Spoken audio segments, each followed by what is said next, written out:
Hello hi जय श्री जगन्नाथ। देखो सांग मैंने आमको गोटे हेल्दी लाइफस्टाइल बंचवा को हेले आम सराउंडिंग आम बैकग्राउंड सेमती हेल्दी होता दरकार। आई मीन आपण मैंने भाभी नियंतु कि आपण गोटे टेबल रे बसिचंदी आपणकर कई सांग आपण को आनिकी बियर सहित चाखणा दउची ता माने दिस इज अनहेल्दी।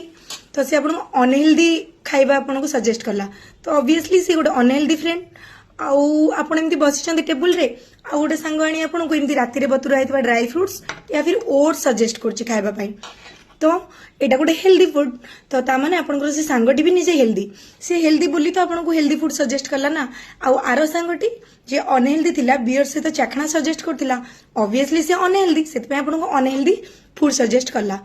तो मोर एटी कहबा कथा होची लाइफ रे हमको गोटे भल जीवन शैली को नहीं बंचिबा को हेले निहाती भाव में गोटे भल सांग रहिबा दरकार जे कि हेल्दी हेतिबो।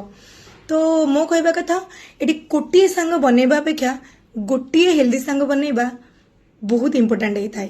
तो आपण माने भाबंतु आपण बियर सहित चाखणा नेला भली सांग बनैबे ना एमती राती रे बतुरा हेतिबा ड्राई फ्रूट्स आ ओट्स नेला भली भल सांगटे बनैबे। आई मीन हेल्दी सांगटे बनैबे।